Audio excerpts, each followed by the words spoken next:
నేను ఒకటే మిమ్మల్ని కోరుతున్నా, ఏదైతే ఈరోజు పవన్ కళ్యాణ్ గారు ఈరోజే కాదు 2014లో ఈ రాష్ట్రం బాగుండాలి, ఈ రాష్ట్రం బాగుండడం కోసం నేను పోటీ చేయని ఈసారి నేను కూడా పూర్తిగా ఎన్డీఏకి సహకరిస్తానని చెప్పి సహకరించిన వ్యక్తి పవన్ కళ్యాణ్ గారు.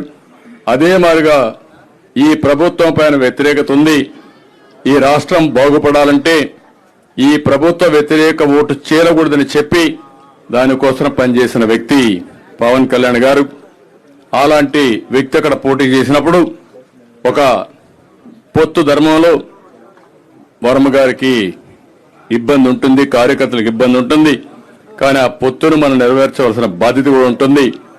నేను అందుకే వారికి ఒక మాట చెప్పాను, మీరు ఎమ్మెల్యేగా రాలేరు కానీ ఆ నియోజకవర్గం తరపున మొదటి విడత లిస్టులో ఎమ్మెల్సీగా వారే ఉంటారు. శాసన మండలికి వస్తారు.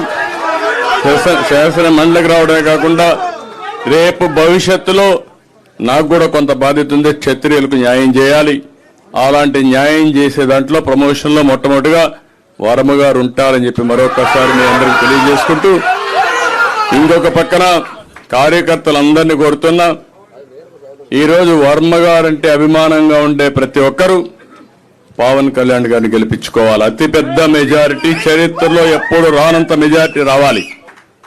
ఈరోజు దుర్మార్గులు వైసీపీని చూస్తే ఒక నాయకుడు పోటీ చేస్తా ఉంటే ఆ నాయకుడు పోటీ చేసిన సీట్లో ఈర్ష్య, అసూయ భరించలేకుండా ఇష్టానుసారంగా ఇబ్బంది పెట్టే పరిస్థితికి వచ్చారు.